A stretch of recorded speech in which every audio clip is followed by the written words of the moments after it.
Welcome to the Wildcast Podcast, coming to you from Wildcast Studios, with your hosts Adam Lund and Jeremy Boucher. Welcome back to Wildcast Studios for another episode of the Wildcast Podcast, your unofficial voice for all things Moncton Wildcats. As always, fan listeners, I am your host, Adam, and I am joined by your favorite co-hoster in a fancy new hoodie that I don't know if you can see because of the computer, Mr. Jeremy Boucher. Where'd you get that hoodie from? So this is from the Bent Anchor Beach Bar, Yep. which is in, of course, the bustling metropolis of Combermere, Ontario. That's where you spent your summer? That's where I spend my summers, yeah. So if you're ever traveling from, let's see, what would be a good example here? Renfrew to, let's say, Barrie. You take the back roads. Right. You're going to be driving through Combermere, Ontario, and it's only open in the summer, so they close every Labor Day weekend. But very good spot, right on the water. You can jump off the bridge, even though there's a bridge that says no jumping. And it's one of those beach bars, so you can like drive your boat up, and get off onto the beach, and then walk up to the bar. So pretty cool. I like that spot. It's like literally the only place to go eat in the summertime, and it's always busy. How's the food? Very good. Yeah. They have a Caesar that has a chicken wing on it. And you can ask for whatever hot sauce, whatever sauce you want on the chicken wing. So it's like a Caesar in a cup. Right. And then it's topped with a pickle and a chicken wing and then the hot sauce on top. Is that what you got? Absolutely. What kind of hot sauce? Oh, hot sauce. Like hot sauce. You're a hot sauce guy. Man. Yeah. Oh, yeah. Yeah. Yeah, I can do hot ones. Probably get to like, maybe level 7 before I begin to... Isn't there only like 8 levels? I think there's 10, isn't there? I don't know. I don't know. My eyes water and my mouth, like my nose, gets really open even watching that show. I am not a hot wing, hot sauce, hot anything type of person. I can handle it. Whenever it was, sometime over the summer, I went down to Halifax and went to the Seaport Farmers Market. Yeah. And there's a guy there who has a hot sauce company. And he's got, instead of chicken wings, it's pretzels. So he's got like all like least amount of heat all the way up to like scorching hot, and I did the full table. Jesus. So, but I don't think there's not as much sauce on a pretzel as there is on a chicken wing. No. But you can tell like my eyes were watering. Like the most extreme one was pretty hot. But I got through it. Didn't bother me. I could have drank the bottle. Whew. Yeah, I mean, this was a couple weeks ago. You're like, we should try the one chip challenge. I'm like, no. We should watch you try the one chip challenge. Yeah, that would be something. Because my eyes will probably water watching you eat the one chip challenge. Yeah, there's that, or there's that the gummy bear, the world's hottest gummy bear. Have you seen that one? No. Yeah, it's like a $15, but it's like one little small gummy bear, and it's apparently like the hottest thing. Oof. And it's I don't know if I could do it on camera, but because I'd probably run out. I think I could probably take on the potato chip. Yeah, I think so. But hey, if you want to order it and make me do it some night, I will. You know.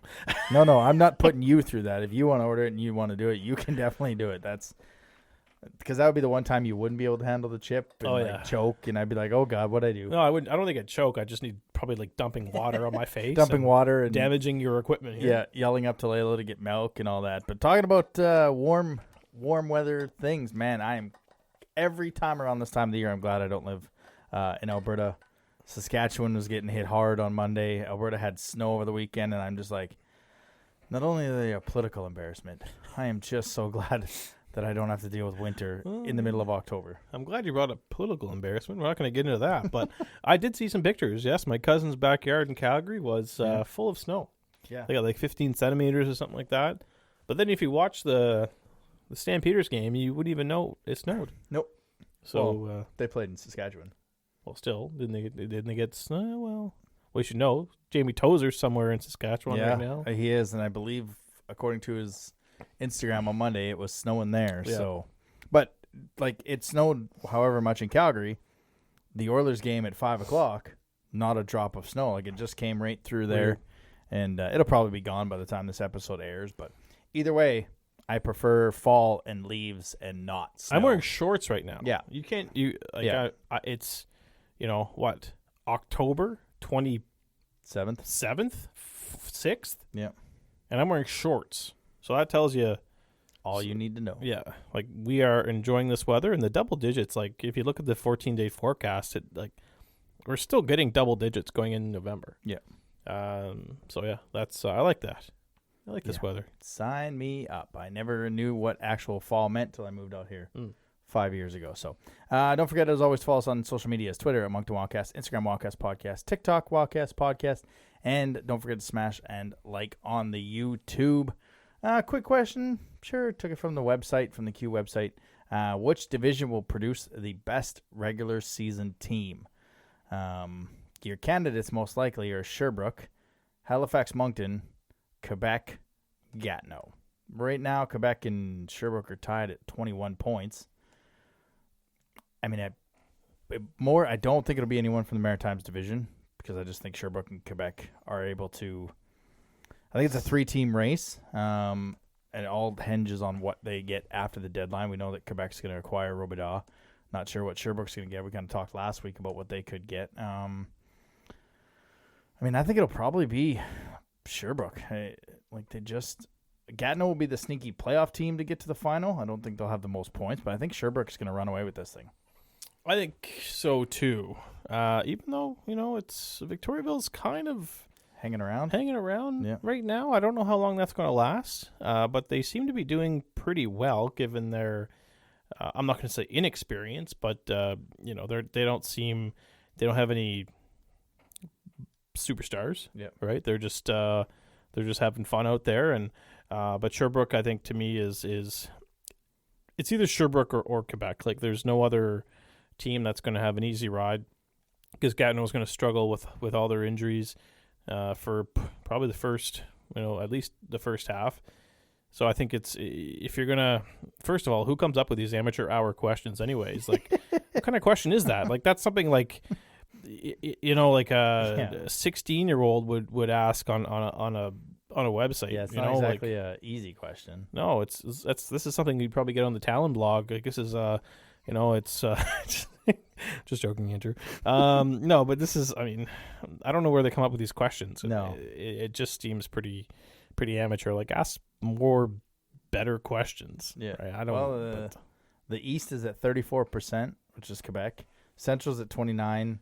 West is at 19. And Maritimes is at 18. And like you're saying, I'm going down. And Gatineau's at 16 points. Rouyn-Noranda's at 16 points. Val-d'Or's at 15, and Blainville's at 12.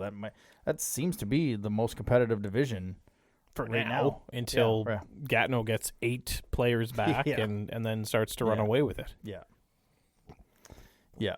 No, it's unfortunately it won't be one of our teams in this division, but we should be making some noise in the playoffs when it comes to it. And doesn't always matter where you finish; it's just how you finish when you actually get to the playoffs. But yeah, that's kind of a softball question, and I couldn't think of anyone, so I was like, why not just take this softball question from them? No, it's last time you do it. Right. Next week, I want more better things. Done. All right, let's get some news and notes. News and notes from around the Q. Trades upon trades this week. The Eagles made another trade. This one was a little bit bigger than last week's body acquirement as they acquired Olivia Satney from the Islanders for Peter Repsick. We'll get into Satney a little bit later in the show. Then the Islanders moved Patrick LeBlanc to Rimouski for a 7th rounder in this year's draft, which, Rimouski needed something to just kind of seem to be struggling. I think Patrick LeBlanc will make a bit of a difference there. And then, obviously, off the news of the Riley Mercer injury, they went out and got the Voltigeur, got Kevin Brassard from Chicoutimi for a 10th. So I believe Brassard is a 20, is he not? I think so. He's picking up some air miles. I was going to say he's been around the queue for He's been around for a few years now, and because he was in Bathurst, right? Yeah, he made some trips. He's been everywhere, I think. I can't pull up his Bathurst for sure. Rouyn-Noranda, I think. Yeah. Chicoutimi. Now Drummondville. I think he's played on there might even 6 be teams. A couple more, at least 1 or 2. I just can't think of them right now. But he's been all over the map. Quebec. Rouyn-Noranda, Chicoutimi, Drummondville. He's drafted by Quebec in the 3rd round. So he's had five teams in 5 years. Yep. Jeez, that's like, I mean, you celebrate when you're. They don't even have Bathurst listed. Like, I don't even think he played. I think he was just but he was there. He was there for... So make it 6. Yeah. That's, I mean, holy jumping, man. I mean, you celebrate when you're a point per game player, but when you're like a trade per year player, Yeah. oof, I don't even know what's holy jumping. No, Now he's got 2-0 though with Drummondville, 2.4 goals against average. So it's working he's out so far. working out so far. But yeah, that's obviously a trade with Riley Mercer's injury news and Jacob Gooby not quite taking the reins as one would expect up there in Drummondville. The Monktonian, which is a tournament you're excited about, and most people are excited about. Schedule is out. I don't know if it's out, but because I do the color, I have the schedule for it. It runs November 17th to the 20th. The Flyers opened Thursday the 17th at 7 p.m. versus the Leduc Oil Kings. And they will play Central Impact from Newfoundland on the Friday at noon. And then Valley Wildcats at 10:30 to finish the round robin. Quarterfinals go Saturday at 4, semifinals at 8:45 and 9 a.m. on Sunday, with the championship at 3. That's some early semifinal action. Yeah, these kids are used to it. Oh yeah, These are ones that were playing like Timbits hockey at 5 o'clock in the morning. So what's a good game of hockey that early, right? yeah. You know they can handle it. That's a lot of hockey coming through. As St. John will look to defend their Monktonian championship. I don't know. St. John. I don't know. How are they? Have you seen them yet? I saw them once. They're not as good as they were last year, right? I think they're a bit better than they were last year. Really? Yeah, they got like 15 returning guys. Yeah, that's right. They do. Yeah. Who am I thinking of? Sorry, I thought of Fredericton. No. No. Yeah, St. John looks poised to run away with this thing. Not the tournament. Interesting. The league, right? The league, yeah. Oh, The Knights are pretty good. They're now 4-0 in their last 4. Moncton seems to be rebuilding. Let's call it rebuilding. Yeah, we'll call it rebuilding. Yeah. And of course, we don't see any of the Nova Scotia teams, but as we get closer to that, you'll have some names to keep an eye on. The QMJHL Cup that was in Dieppe a couple weeks ago. That was a pretty good scouting opportunity. So I've got my eye on a couple players already that I hope to see at the Monktonian. So it's always a fun tournament. Yep. And if you're just coming to Moncton that weekend for a trip, good luck getting yourself a hotel room because there's nothing left. No, there wouldn't be any. Yeah. Do you got an extra room for someone? No, it's okay. No, I'm good. Yeah, no, I don't either. But yeah, we'll get into more of those games and teams and people you want to pay attention to as we get closer to the actual tournament. The QMJHL Team of the Week, we'll get that out of the way before we get to your Team of the Week. Mm-hmm. Jordan Dume was the Player of the Week as he was just keeps getting slept on. And I think even when we talked about the MVP, we thought Sherbrooke, and I don't even know if we put Jordan Dume's name on that, did we? As a player that could surprise. Oh, and our MVP Yeah. talk. I think I said I mentioned his name, Did you? Okay. but Because I know I didn't, but I just didn't think he'd have the support. yeah. But Him and Vidicek are playing quite Yeah. well. So Tommy Cormier, the Victoriaville, 3 games, 4 goals, 4 assists. James Malatesta for Quebec, 3 games, 5 goals, 1 assist.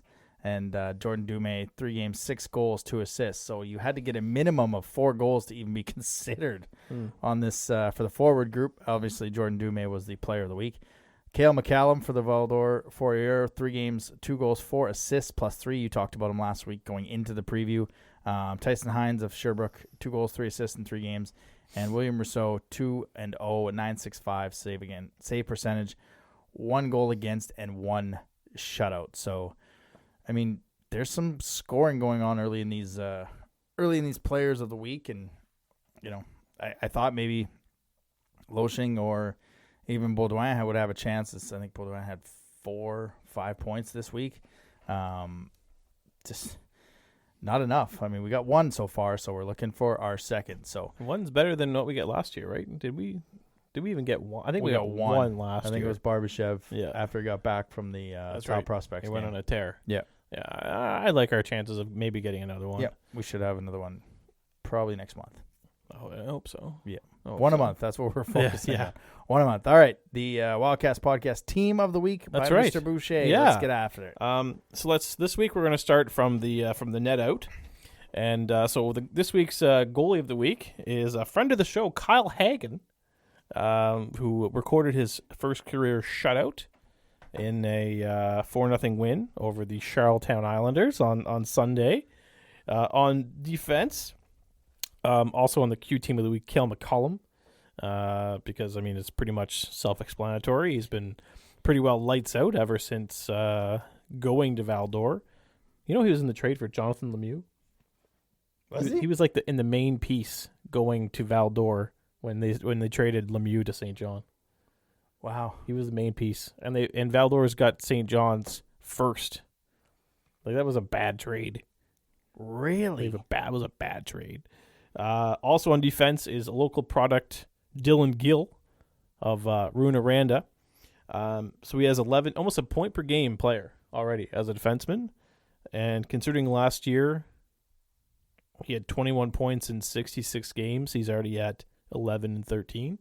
So he's doing pretty well. Yeah. I like his chances of surpassing his point totals from last year and destroying his point total from last year. So the forwards, I know you mentioned you thought maybe Charles Baudouin would be on the list. Well, he's on mine. But only because, according to Jason Stewart, a.k.a. JD Stew 218 on Twitter, Charles Baudouin looks like he just got off work early to play hockey, and his wife and kids will be picking him up after the game. Yeah. So if you haven't seen his face, what is it? What do they call it? The face shot, the profile. Yeah. With his, I mean, he looks like a 35-year-old man. You can tell who he is in the ice. He's the only Wildcat with a full beard. Yeah, he reminds me. His picture reminds me a lot of Patrick Maroon. If you haven't seen, Patrick Maroon when he has his beard and everything, that's what he kind of looks like. Also, my other forward is Jake Todd. I feel bad because I have two Mooseheads on this week, but Jake Todd is 5'8", but he fought against Riley Pitt of Bathurst, who was 6'4". So there was quite a distinct disadvantage. Yeah. Pretty good fight, some vigilante shit, but definitely held his own in with all things considered. Yeah. Right. And finally, Jordan Dumais, have to include him, but not just because of his play, but because he scored 6 goals in 3 games, which is more goals than the Cape Breton Eagles scored in their 3 games last week. So Cape Breton scored 5 goals in 3 games last week, and Dumais scored 6 times in 3 games.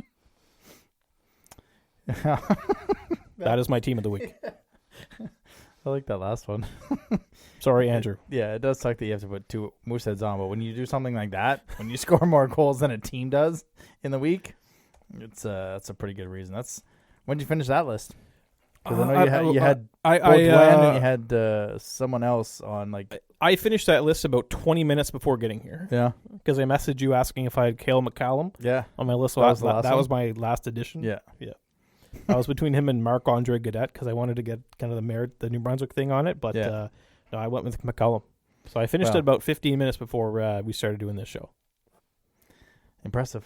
It takes a lot of work. I don't doubt it does. I can't wait to see what it is in the middle of December and when there's not a lot of hockey or kind of boring hockey. Right now, guys are scoring, but I mean, it's not all about scoring. That's the thing is Charles Baudouin being the 30-year-old, the 35-year-old man that looks like Patrick Maroon. Does he ever though? Not the Patrick Maroon part. The actual he looks like a veteran. He does. Yeah. So, well done, sir. Let's get into the weekly rewind. Thank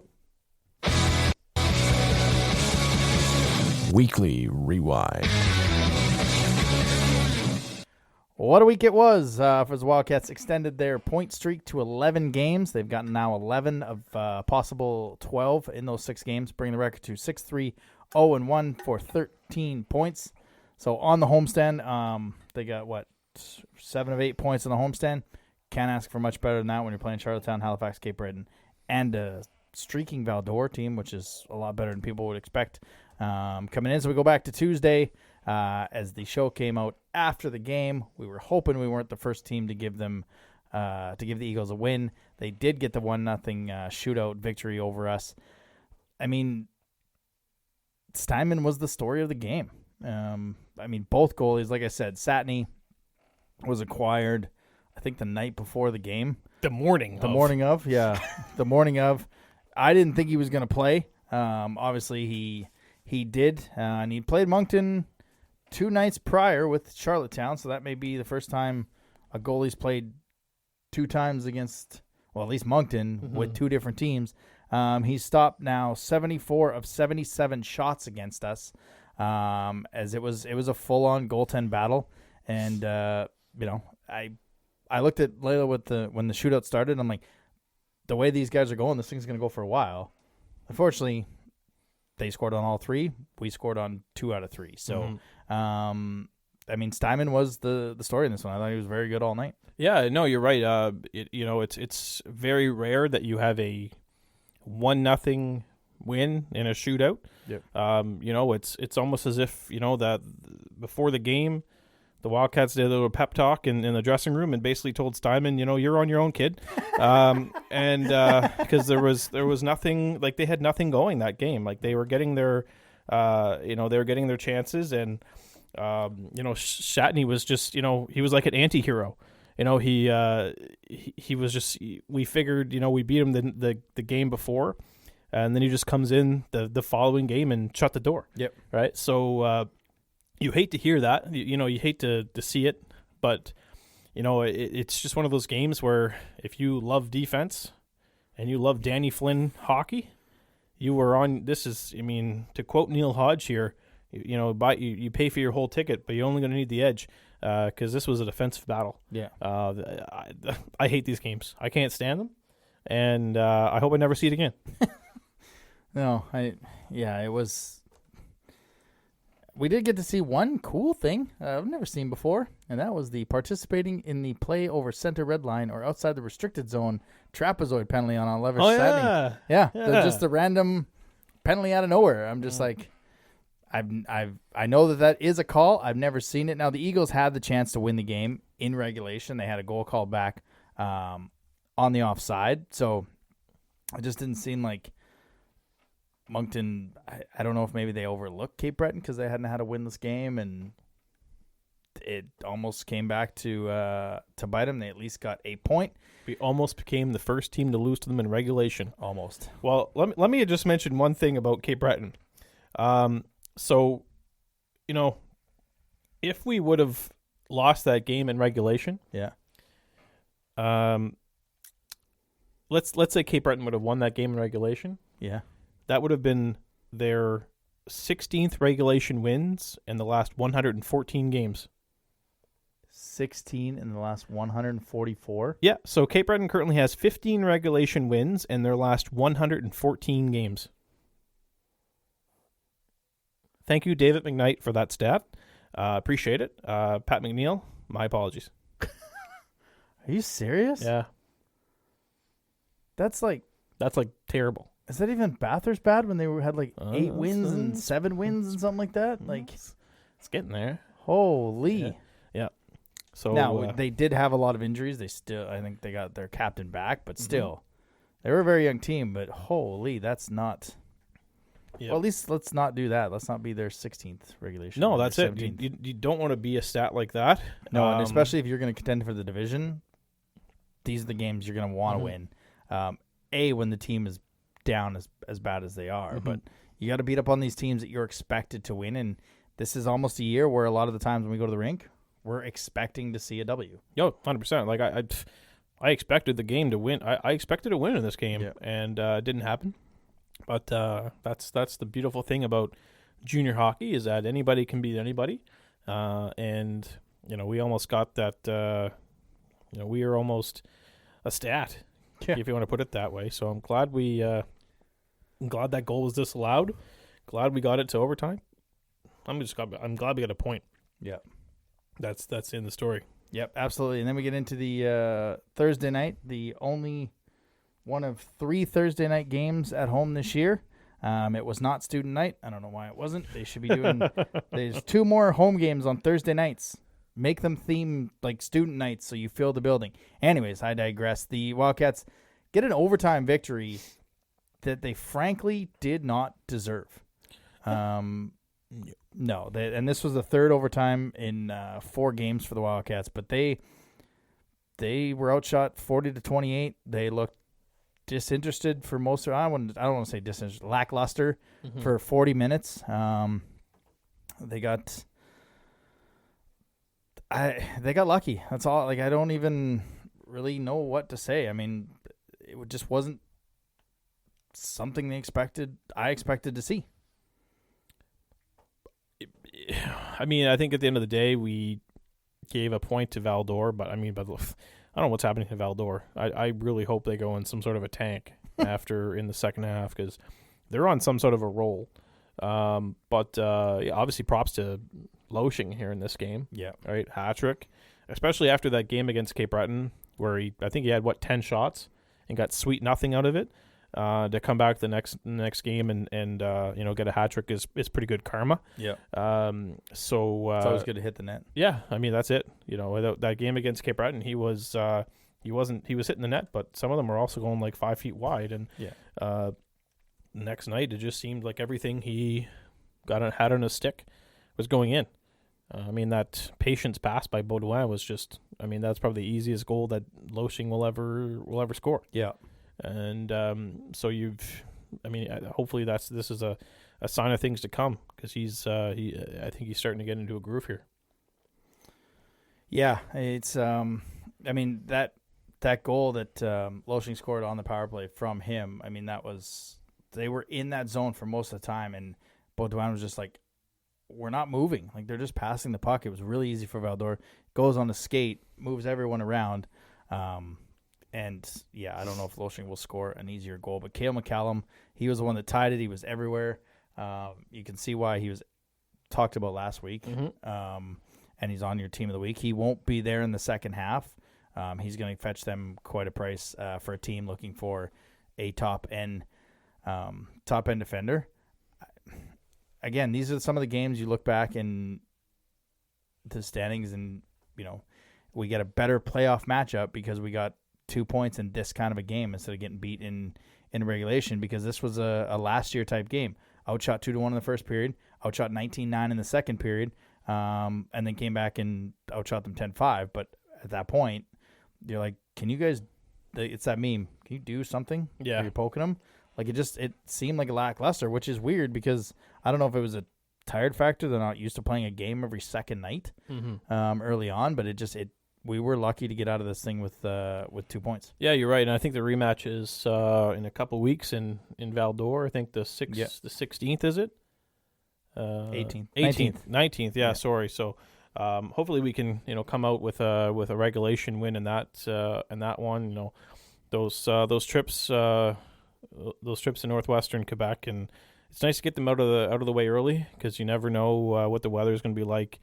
In the winter months, but there's, even though it's middle of November, there's definitely going to be snow on the beach in Valdor, and so I like getting this trip out of the way early on and get some points. I like this matchup in middle of November. Yep, it's the third of 3 and 4, so it is the last one. So they got that long either flight if they have an incentive, or a long road trip, one of the two. Etienne Morin scored again. Every time he puts the puck in the net, we generally win the hockey game.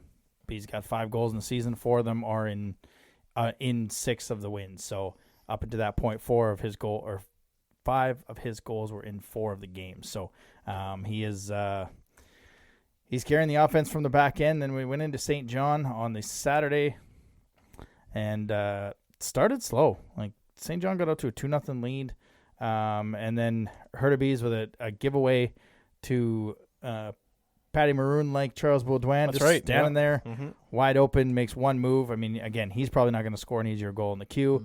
And I think that just kind of settled everything down for the Wildcats. It was 2-0. Nothing had really been going good for him. And I think the takeaway on this one is 7 goals by the Wildcats, 7 different players from the Wildcats. Baudouin, Lounsbury, Thibault, Bishop again, Auger on his birthday, Barbashev, and Hugo Marcel gets his first in the QMJHL. So that was the takeaway for me, was 7 goals 7 different goal scorers. I'm still wondering, what Hurtubise was doing on that goal. Like that is the question. Yeah. Right. Like that. Christmas was coming early. I was surprised Hurtubise was playing because that article I sent you from the Telegraph Journal, it was printed on Friday and said that that he wouldn't be in the lineup, and it said that Charlie DeRoche wouldn't be in the lineup. So that that's two bejeweled Sea Dogs that that I didn't expect to be playing, but they were in the lineup, and I mean DeRoche scored. DeRoche got the first goal, right? And then Hurtubise made some good saves early on. Yeah. Almost won them the game. Yeah. So I was surprised to see them in the lineup, and but yeah, I mean, what more can you expect? I mean, that was you're right. That goal kind of settled them down and got them into a groove, because after that they kind of like more or less piled it on. And Fillion was good. I think he probably wants that Depom goal back. Was that the second one? I don't know, where it was just like a lazy wrist shot from, I think it was on a rush, and he was a little bit off center. Yeah, kind of a knuckle puck. But when he has them, it doesn't deflate him, and that's a big true. step. Yeah, right? And it's true. But he's a young goalie, and one thing I've noticed is that he's, and I mean this in the nicest way, but he kind of, you almost expect a stinker, per game. And that's just that's what I'm getting from him, is that he's good to give up one bad goal a game. So if he can get rid of that tendency, he's gonna be a really, really good player for us, really good goalie for us, going forward. But that's just one thing I've noticed, is that he tends to give up, one bad goal a game. Yeah, but thankfully when he gives up the one, it's not 1 and then 2 and then 3 and then we're down. It's responding and able to get back and continue to allow the team to have a chance. He's won 4 in a row now. I would imagine he'll be going Friday night against Gatineau. Yeah, because it's almost like they're going with the win and you're in kind of concept. But I mean, Cole Bishop has just been really good. Yeah. Like, it's quite a pickup. Game-winning goal, I think, wasn't it? I think his goal was the game winner in St. John, if I'm not mistaken. I mean, I haven't seen a bad thing said about him ever since he got here. OJ was the game winner. winner. OJ was game winner? Okay, that was a snipe. You see that? But still, it was a power play. Oh, yeah, 15 seconds after Bishop got. That was a snipe from OJ when he tells his kids about that one. 100 miles an hour off the stick. Yeah. But no, Cole Bishop has been what a pickup. I mean, it's you see some really good things being said about him on the board, really good things said about him on social media. You can sense he's got that lavender haze around him, and what more can you expect? He's been incredible. I'd like to say as advertised, but we had no idea what he was like coming in. Exactly. It's like we don't watch Tennessee junior hockey, and he hadn't played any games, and we even reached out to the Ice Dog podcast for the Niagara Ice Dogs asking about him. Yeah, they didn't know much about him. They didn't know much about him either. So we'd like to say it's advertised. We'll say as advertised, but he's just kind of solidified that third line with Tybell or Mueller and Danielle. Right? Yeah, gives him a little bit of scoring touch on that line. And I mean, what a find, right? I wouldn't even have known to look for him, but Mr. Ritchie, the mastermind of this organization, and just keeps bringing us the talent, and keep it going. I want to see more players like this, but quite a pickup. Yep. So now we get into this weekend's games. Friday against Gatineau, Sunday against St. John. One of the keys to Moncton's early success so far is they're 4-1, 0-1 against the division, and you're going to have to be at least. I thought you just dropped your water. No, it's okay. I'm good. You're going to want to win at least 80% of you're going to want to be really good against your division. So St. John, I mean, they're not going to be very good this year. This should be the team that you're beating up on. I just don't know how to feel about the game against Gatineau. These are two teams that are coming in. I mean, the Wildcats are quite hot. They've points in 6 straight games. Gatineau was 7-2-1. They did take a loss, 7-3. I mean, 2 versus 3 in each division. But if we don't beat Gatineau, should we be upset that we're not there yet? Like, I don't know how to feel. You know, it's almost like a guarded optimism. Like, yeah, we're 6-3-1, and yeah, it's early. But if we lose to Gatineau, like, oh, we lost to a team that's expected to make noise in the play. Like, you know what I mean? Like, how do we feel on this Gatineau game? That's a good question. It's one of those things where you're right. I don't know what to expect. If Moncton wins, great. They consider they won against a contender, or if they lose, well, you know, I expect them to. I have a good feeling going into the game. Mm-hmm. I'll put it that way. I don't say that a lot. But I have a good feeling about it. And usually when I have a good feeling about a game, they either won, I look like a genius, or 2, yeah, I don't look very smart.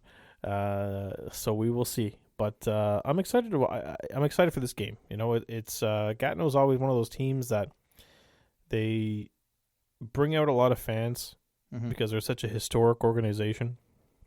And I don't expect anything less. Like, I know their fans travel well, and they're going to have, they got Sam Savoie that's from Dieppe. He's going to probably have, you know, the entire town in the stands, all of his family, all of his friends. And I'm just trying to think. Charles-Antoine Pilote comes back. Oh, I mean, wow. Yeah. I don't know how many. I mean, he'll have his billets, I would imagine, but yeah, Charles-Antoine Pilote makes his return to Moncton. Forgot about him. Yep. Did any other Maritimers? They got to. No. Maritimers. Bridgewater, Nova Scotia, Will Chisholm. Yeah, They've Will got Donovan Arsenault.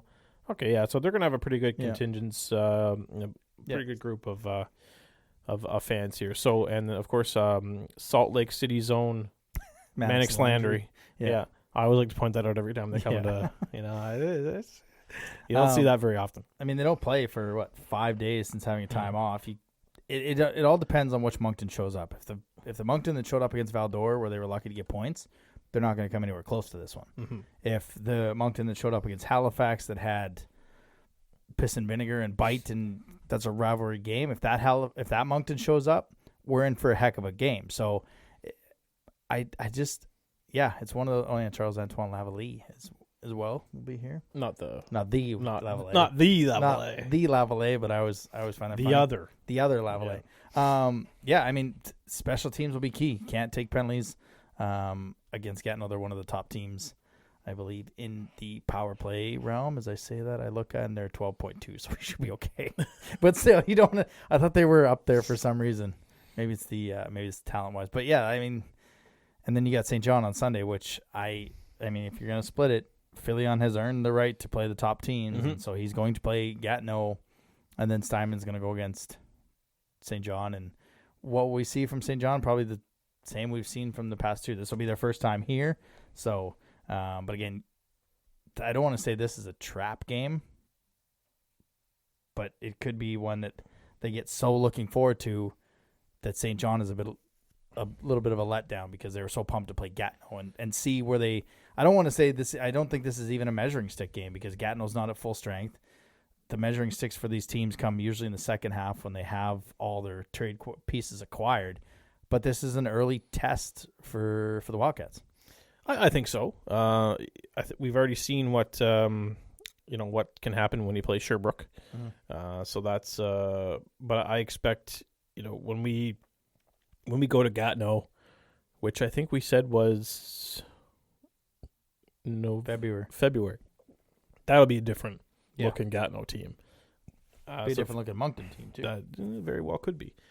So if you can get a win here, and then it's just gonna be probably gonna be a different outcome in February if you ask me. But no, I would like to see a win. I'd like to see a couple wins this weekend. Get this point streak going, and start to separate yourselves from the rest of the division and the conference, and move up the rankings.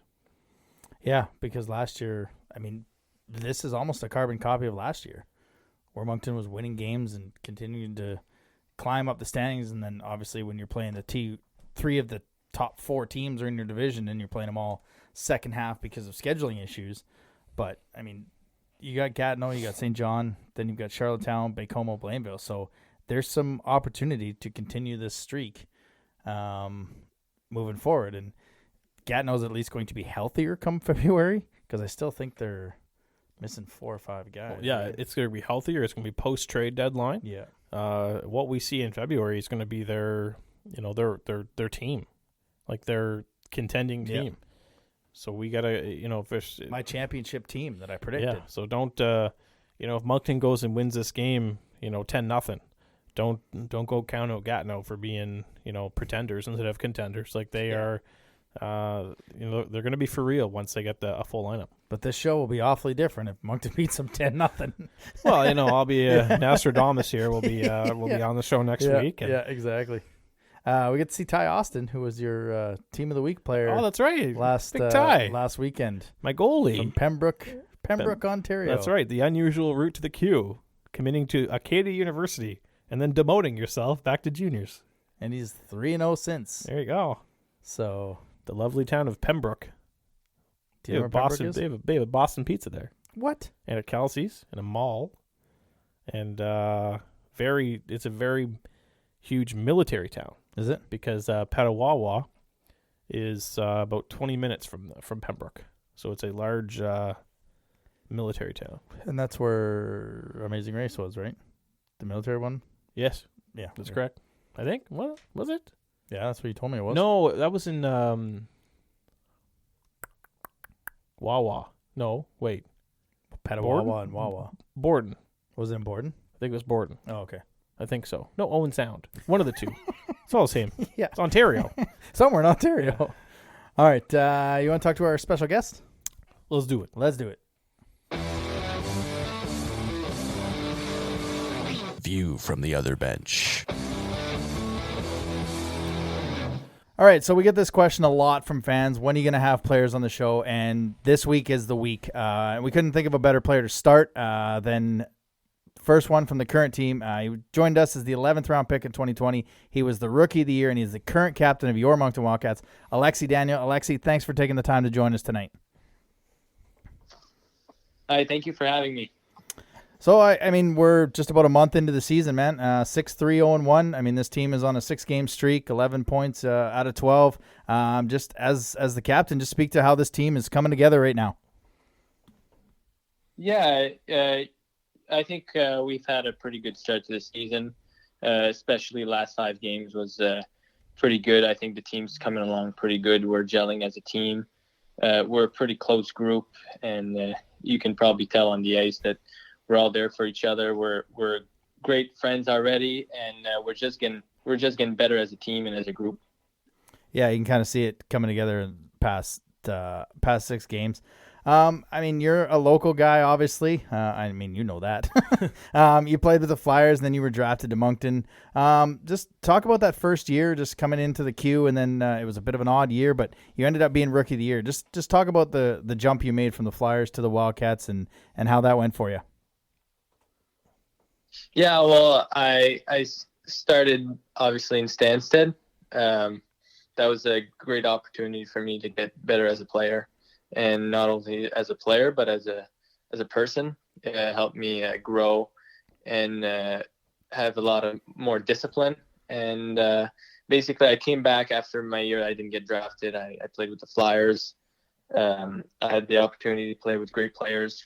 We had a great team, great coaching staff.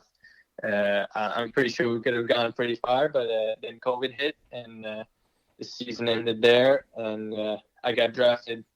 I was lucky enough to get drafted by the Moncton Wildcats, and I got a last-minute call to get to training camp the first year I was drafted, and it was very exciting. I was not really expecting to make the team. I was going there to. I was obviously in my head going there to make the team, but I knew the odds were a little against me as a 11th round pick, not invited at first. So it played a little bit in my head, but I got there, made the team, and it was pretty cool. I love that you brought up Stansted because that rolls perfectly into my first question. Obviously, you played there with your brother, I believe. at the time. You were there. It was your first year of draft eligibility. You did get passed over, but how did you use that as motivation going into that year with the Flyers? So at Stansted, I was with my brother. He went there a year before me, so he kind of motivated me to go there, and it was pretty cool to play with my brother. He's 2 years older than me, but I was still captain of that team, and he wasn't. So it was pretty fun. I used to tease him a lot, and obviously when you go to private school, you're thinking a little bit more towards NCAA, and so that played probably a little role in me not getting drafted. But during summer, I made up my mind that I really wanted to play in the Q. So I decided to come back, and the Flyers, they were very, very good for me, and they offered me a spot on the team right away. So I was pretty fortunate, and like I said, I played with great players, and it made it really easy for me to have the chance to get drafted. You've had the chance to play under John DeCourcy with the Flyers, and now Dan Lacroix. How have they helped you along with your development? Yeah, well, John obviously gave me the opportunity to play with the Flyers coming back from Stansted, and he gave me a lot of minutes, a big role on the team, playing first line with two great players, Sam Savoie and Dom LeBlanc. So it was pretty. I was pretty thankful that he gave me that opportunity, and it just really helped me get drafted, and I'm very thankful for that. And Dan's probably the best coach I've ever done in my hockey career so far. As you can tell, he's a very he knows a lot about the game. He's an NHL coach, so obviously the way he coaches and the way he gets the most out of his players is something that I like a lot. He pushes me a lot to be the best of myself, and that's something I'm really thankful for.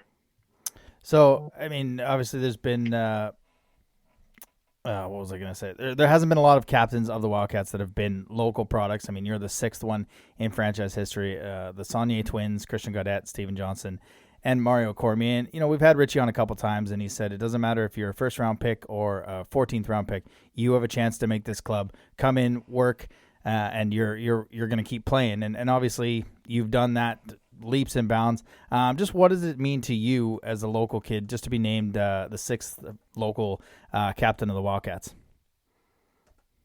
Yeah, obviously just being named captain in the first place is a huge honor, and it's very exciting. But obviously being named captain of the Moncton Wildcats, my hometown team, that puts even more excitement and even more honoring for me to get named captain.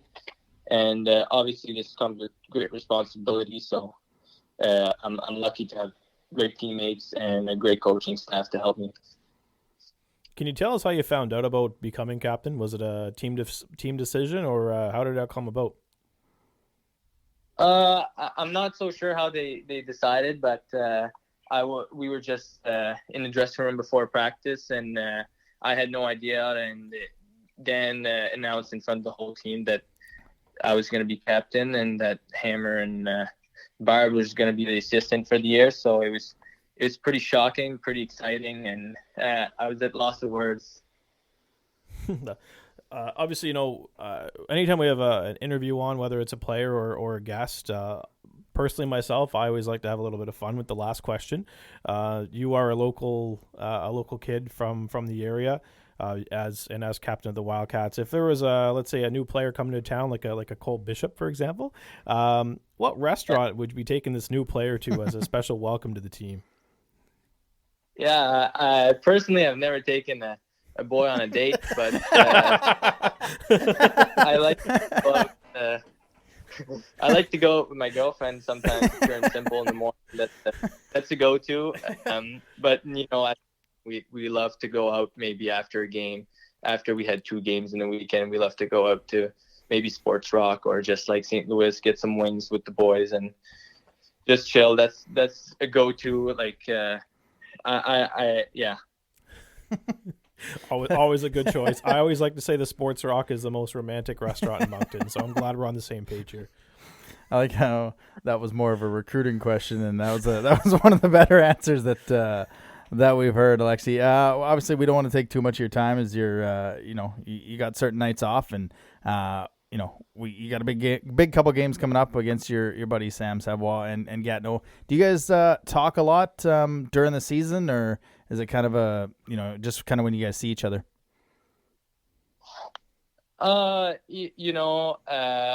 I text a lot of my buddies that play in the queue, but when we get to play each other, we just see each other after the game and we talk a little more. And it's pretty fun to play against guys that you've played with your whole career. Like growing up, just like Adam and Pee Wee, I always played with guys like Sam and Nick Sheehan. So it's pretty cool to play against them. And yeah. Well, that's awesome. Again, man, we want to thank you for joining us. Obviously, it's been a joy to watch you these past couple of years, and we wish you all the best success this season, and we'll be tuning in. And again, thanks for taking the time out of your busy schedule to join us. Thank you very much, guys. You ready for everyone's favorite part of the show? Absolutely. Let's do it. Eric Murray Realty. Buy a house from him. Stick tap of the week. Speaking of Eric Murray. Yes. If you are actually interested in buying a house, he actually put up a really nice one today. In Riverview? In Riverview, Yep. on Henderson. Yep. Really nice. Well priced as well. Yeah, 309, I think. Yeah. 4 bedrooms, 2 bathrooms. Looks nice inside. It's, considering the prices of houses these days, I looked at pictures. Pretty nice for 309. Actually, the last 2 weeks, we've kind of started looking again because we're going to go in the spring. Right. Because houses, a couple in Riverview that are just nicely priced, perfectly, for what they are. So absolutely, houses are, I wouldn't say they're coming back to where they were, but there's some finds in there if you can as well. Guys, follow Eric Murray on Instagram because sometimes he can't always get to hockey games, so he'll give his tickets away. We'll try to share it as much as we can, but if you follow him, some of his stories, he may have tickets to give away on game days. So just one way you can maybe get some tickets. That's right. So getting back on All topic. right, back here. to your stick tap. Yeah, back to your stick tap. So over the past weekend, the family and I had a chance to go check out the Boot the Zoo at the Magnetic Hill Zoo. And boy, was it ever busy.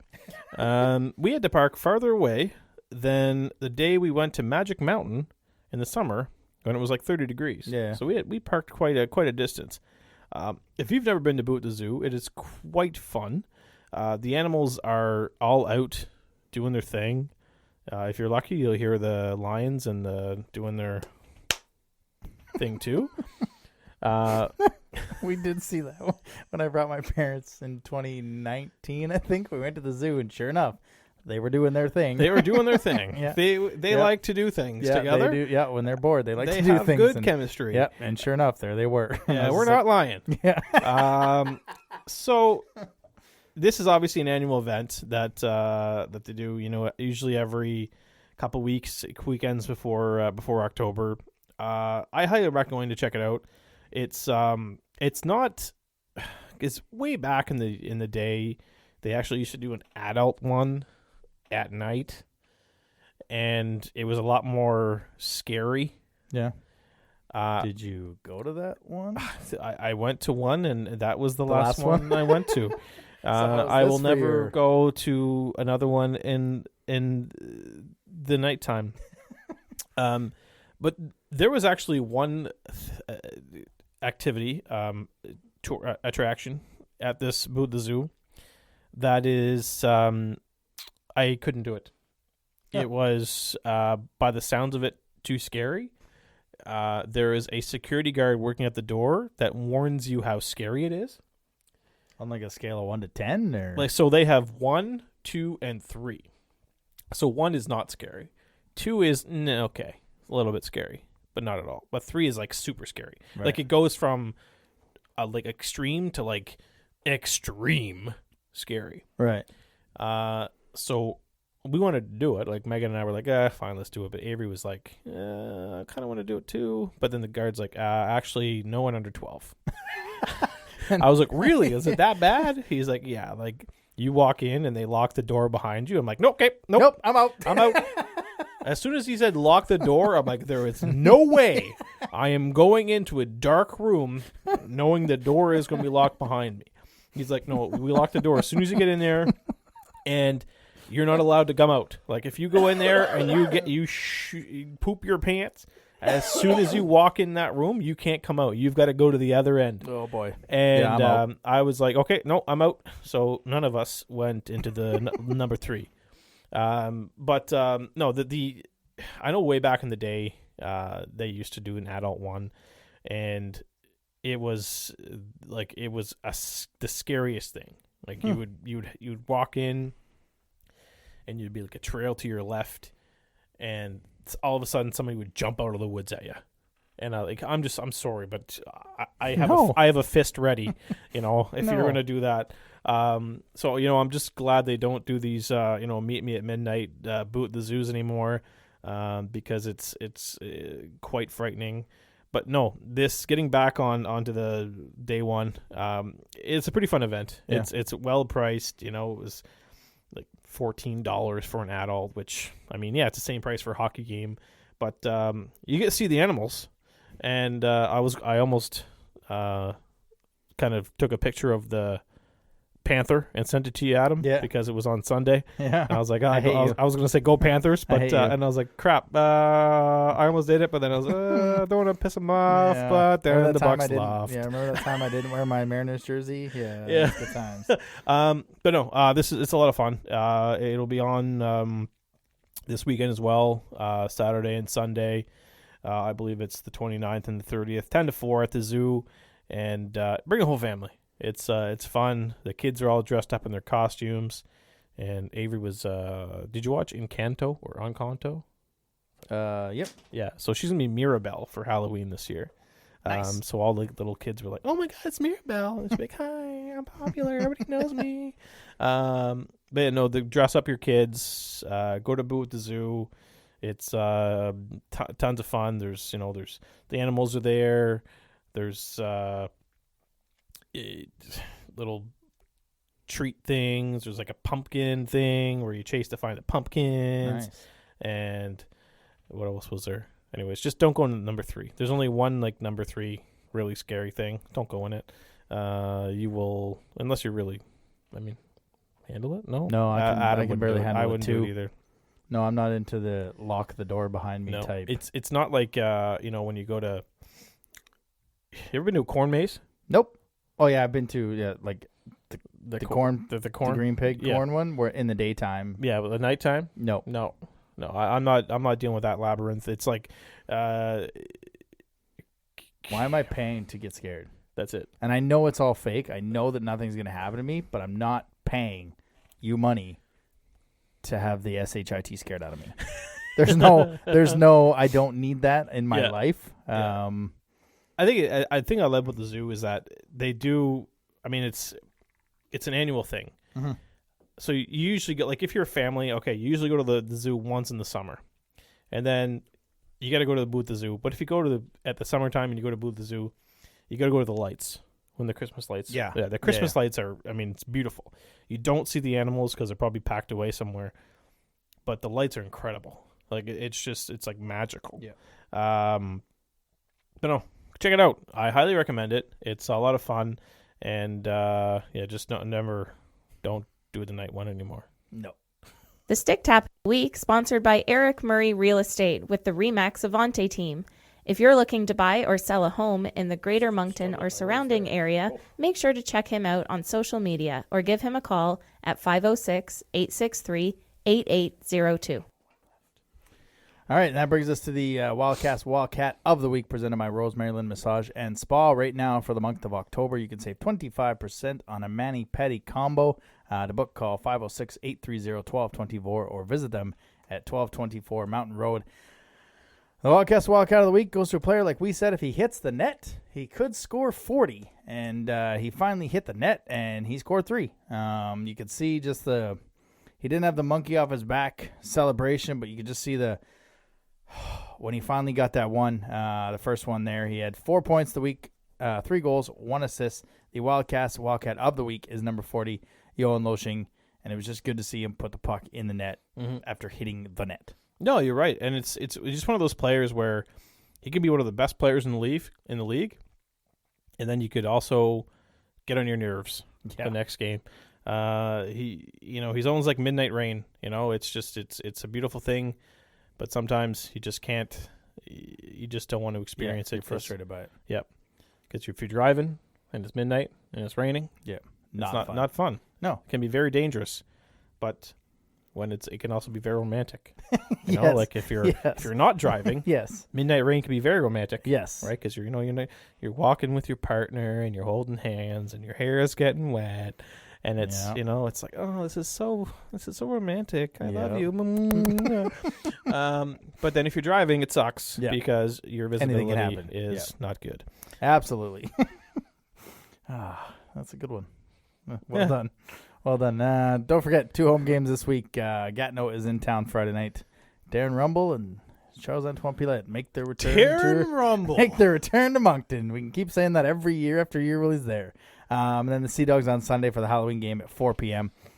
Stay tuned to the Wildcats' social medias. Hopefully they have like contests for costumes inside, or I know it'd be tough ticket-wise logistics, but that's right. Kids should be free with a costume. Just get the kids dressing up. It's the only time they can wear their actual costume inside without a layer of coat underneath. Halloween is next Monday. So Halloween is next Monday. So this show will probably not come out on November 2nd. It'll probably come out on the 3rd, the Thursday, because obviously one of us is handing out candy. One of us is going on trick-or-treating with their kid. My pretties. Wow. That'll do it. Have a good week. Thanks for listening to another episode of the Wildcast Podcast. Follow us on social media at Moncton Wildcast.